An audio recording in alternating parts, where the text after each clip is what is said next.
Oi, meus amores, tudo bom? Olha com quem eu estou aqui hoje, com a Tati! Olá, gente! Diretamente em terras cariocas. Sim, duas paulistas, né? Curtindo aqui o verão do Como Rio. vocês podem perceber. E fala um pouquinho do seu canal, antes de mais nada. Bom, eu tenho um canal de literatura de uma maneira totalmente despretensiosa, com o foco de tirar esse pezinho que a literatura tem, tirar a literatura de um pedestal, e eu quero que quando eu fale literatura as pessoas não saiam correndo. Então essa é importantíssimo esse trabalho, gente. Sabe assim? E eu também tô nessa vibe de ler muito, né, de um ano pra cá. Você tá nesse processo também tô num de escrita. processo de escrita, de escrever sobre autoconhecimento também. Então eu falei, vou chamar a Tati, vou aproveitar que ela tá aqui na Semana da Bienal. Falei, cara, vamos gravar junto. E aí hoje a gente decidiu dar 7 dicas de livros sobre autoconhecimento pra vocês. Não consigo falar sobre qualquer coisa de autoconhecimento e sobre sororidade, sobre o empoderamento, que é um livro de uma escritora moçambicana, que a escritora chama Paulina Chiziane, e o livro chama Niket, uma história de poligamia. E eu sempre boto uma história de amor e poligamia, porque é toda uma questão, assim, porque se passa em Moçambique, e em Moçambique você tem a cultura poligâmica. Sim. Ok, todo mundo pode se relacionar e tal, só que é toda uma história, porque o cara pode se relacionar com outras mulheres, ele pode ser casado com outras mulheres, claro. Claro. Só que a mulher, a primeira mulher, que tem que organizar a agenda dele, que tem que organizar essas outras mulheres. E aí a gente tem a personagem principal, que ela desconfia que o marido tá com um relacionamento poligâmico, e ela fica muito puta e vai atrás dessa outra mulher pra bater nela. E como é um processo narrativo extremamente intrínseco, extremamente dentro dela, assim, você também começa a ficar com raiva dessa mulher. Então ela chega e dá uma coça na mulher. E aí a mulher vira e fala assim, cara, você não tem que falar comigo não. Quem você tem que falar é com a segunda mulher dele. Descobre que tem outra mulher. Gente! E ela vai pra outra mulher e assim, é toda uma questão, porque assim, o Tony, que é o marido, ele é policial, ele é, assim, da alta casta na polícia e tal. E ele é um cara desprezível, assim, sabe? E ela tenta sempre todas as mulheres, na verdade, dele, tentam sempre, tipo, olha como a gente é boa pra você, meu amor, porque este homem é maravilhoso, este homem é magnânimo, sabe? E é muito louco porque quando ela vai tentar bater na segunda mulher, ela apanha loucamente, as duas vão parar na cadeia e elas entram de mão dada. Então, assim, pra mim ali é quando o livro se inicia de verdade, que é quando elas dão as mãos pra entrar na cadeia, e aí que mesmo se odiando. Sim. Entendeu? E é muito legal, e não só para as mulheres lerem, mas também para os homens, porque primeiro que é uma ficção, então é uma narrativa extremamente abrangente, só que dá todo um visual e uma questão cultural de Moçambique, também uma questão de sociedade. O fato dela sempre se olhar no espelho e tentar se adequar à linguagem do marido. Bom, o próximo livro que a gente vai indicar pra vocês é o da Rupi Kaur, que agora eu descobri que é assim que se pronuncia. Cara. Que é o Outros Jeitos de Usar a Boca. E esse livro, assim, acho que ele mexeu com todo mundo, né? É uma coisa maravilhosa, assim, de você ver o processo, sabe? O processo que é você... sair de uma coisa abusiva e de você se curar e de você se descobrir. Tem todas as fases, né? A fase do amor, a fase da negação. Da negação do tipo, eu me odeio, né? Eu quero ficar com você, por que você fez isso? E a parte da cura. E ela faz isso de uma forma tão... É poético, né? São poesias. E é louco, porque é poesia... Só que assim, isso ao invés de dificultar, botar mais pra longe o leitor, traz mais, entendeu? Muito. Então assim, é um processo todo de autodescoberta. Eu chorei no ponto de ônibus, eu também, foi muito... Cara, foi incrível. Eu não tava esperando. Eu tava passando por uma coisa muito parecida. E eu, tipo...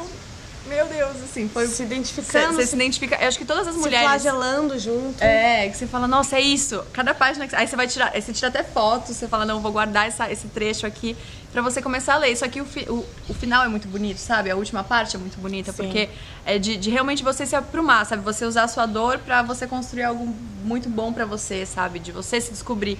Então isso pra mim mexeu muito comigo, assim. Eu falei, cara, que livro maravilhoso.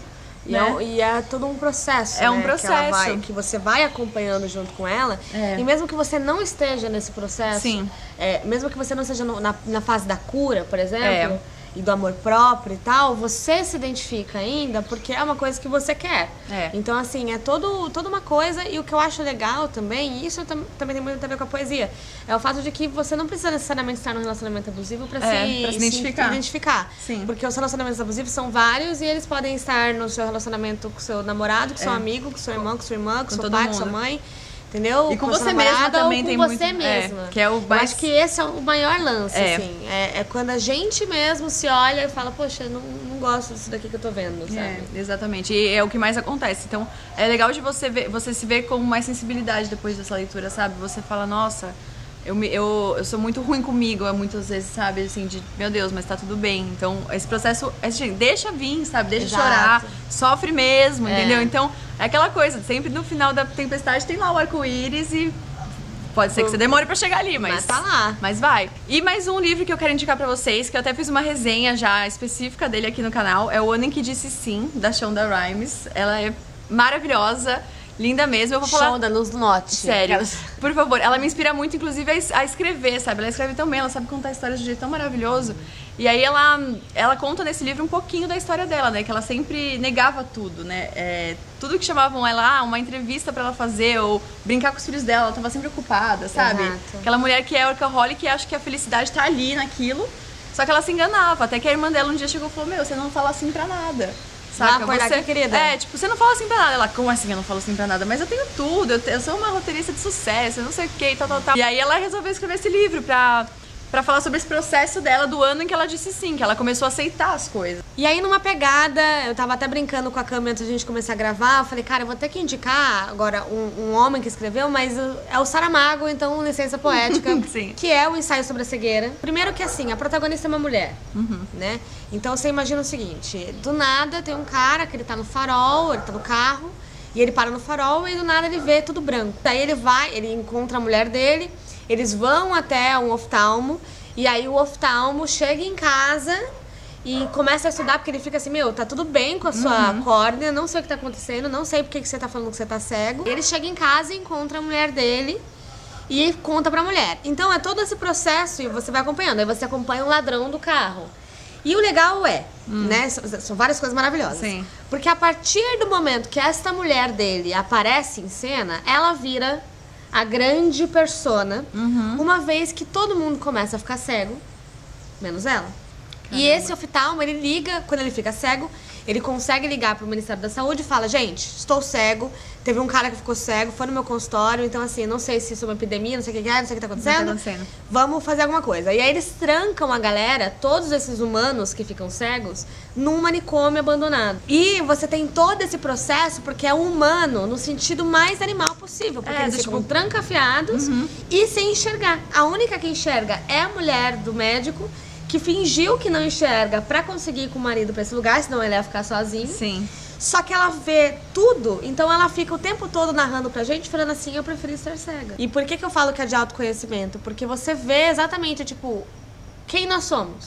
E o que a gente faria, né? Se não estivéssemos em sociedade que, né, colocou tudo isso pra gente se coexistir, né? Imagina se não tivesse dinheiro, se não tivesse regras, leis. Não, e assim, aí tem uma cena muito interessante que assim, quando todo mundo começa a ficar cego, a galera começa a entrar em banco e roubar banco. Claro, porque ninguém falou, cara, e tem cegos que ficam nas portas dos cofres pra esperar, porque se um dia eles voltarem a enxergar, eles já pegam, sabe assim? E mais um dessa lista aqui que a gente separou é o livro A Grande Magia, da autora de Comer, Rezar e Amar. Provavelmente você já deve ter visto Comer, Rezar e Amar ou lido o livro, é um livro sensacional. Se você só viu o filme, vá ler o livro.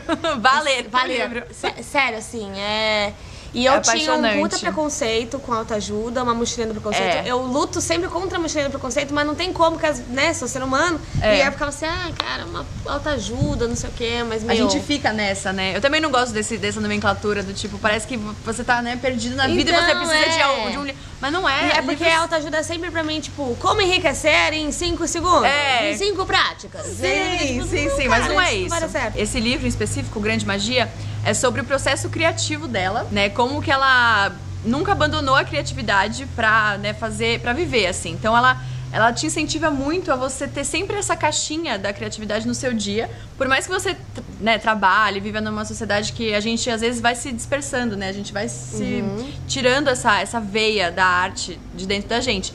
Então ela fala, pra você viver criativamente, você não precisa largar tudo, sabe? Continua, não seja, não usa o seu egoísmo e o seu ego pra falar, não, eu vou viver de arte porque não mereço esse emprego, não vou ter esse emprego. Não, você continua lá, sabe? Você tem que, você precisa ter, porque ela fala assim, eu conheci muitos escritores, amigos meus, que abandonaram tudo pra escrever e tal, e não conseguiram, porque aquela pressão de você ser criativo some, sabe? Some, simplesmente. Exatamente. E ela fala muito da inspiração, que você tem que abraçar as ideias, as inspirações quando elas chegam pra você e até o fim, porque senão a inspiração e a ideia vai pra outra pessoa. Isso é muito louco. É maluco. Né? É muito a gente doido. vive numa sociedade de extremo, né? Que ou você vai escrever, vai ser criativo e artista e já era o capitalismo, ou você vai trabalhar em escritório. Exato. Não precisa ser o assim, extremo. Né? Você consegue achar o meio termo, sabe? Só que você não pode abandonar a sua veia artística e criativa, que é uma coisa que a gente nasce com isso, né? Só que com todas as camadas. Então é lindo, assim. Ela fala muito sobre o processo dela e como você pode aplicar na sua vida. Então é uma coisa que tem me ajudado muito também, porque às vezes a gente se sabota, né? A gente fala, não, eu vou deixar essa ideia pra lá. Não, a gente então, não tenho tempo. Porque a sociedade é sabotante. Então, você não consegue. E mais um da lista é O Poder do Agora, que ele é muito bom. Ele é o autoajuda total, assim. Aquele que você olha e você fala, não vou encostar nesse livro porque, nossa, não tem nada a ver. A capa é autoajuda. A capa é autoajuda. Aí você fala, cara, aqui, lá vem o cara tentando, né, explicar. Só que esse livro transformou muito a minha vida, assim. Quando eu comecei a despertar para as coisas, tipo, faz 1 ano e meio, mais ou menos, que esse livro apareceu na minha vida. E aí eu já tava, assim, me desconstruindo de várias coisas. Por exemplo, tirar a pílula anticoncepcional, que foi uma coisa que eu tirei há 1 ano. Né? E eu tava me sentindo mais, me conhecendo e tal. E nesse processo, muito universo chega pra você e fala, tem esse livro aqui, tá? Tipo, passei por ele assim, peguei, falei, o poder do agora. E a gente sempre fica nessa coisa de não viver o agora, né? E eu tava muito no automático, pensando só no futuro, no futuro, no futuro. Ai, mas será? E eu falei, cara, o título me pegou, sabe? Eu falei, eu vou dar uma chance pra esse livro. E aí foi incrível, porque ele fala muito disso, de todo esse processo que a gente vive, de estar sempre pensando ou no passado, nos erros que a gente cometeu, ou no futuro. Então ele não ensina, mas ele abre um pouco sua cabeça pra essa coisa de você viver o momento, sabe? É porque a gente vive no automático, a gente vive no automático querendo assim, eu vou fazer isso. E é muito difícil, sabe, você se desprender desse sistema nosso, né, interno. Então, quando eu comecei a ler, eu comecei a refletir sobre muita coisa. Ele até coloca umas pausas. Em cada trecho, ele põe umas pausas que assim, reflete. Aí. Vai dar uma volta. Eu sei que doeu. Vai pro próximo. Mas calma lá. Respira. Jura, é um bloco do respiro, assim, desse tamanho que ele põe. Pra você, tipo, reflete aí sobre o que eu falei e aí a gente volta a conversar, beleza? Aí ele começa também a colocar questionamentos que você faria. Ele fala, você deve estar se perguntando isso, né? Então, mas isso acontece porque isso. Então, tem sempre uma pergunta do seu próprio ego e do seu pensamento, que você realmente tá pensando. Mudar, gente, é extremamente complexo. É muito. E dói mudar, entendeu? Dói, porque a gente sai da zona de conforto, né? A gente não quer olhar pra aquilo, nem pra dentro da gente. Então, esse livro... Exatamente. Esse livro te faz pensar muito, assim, do...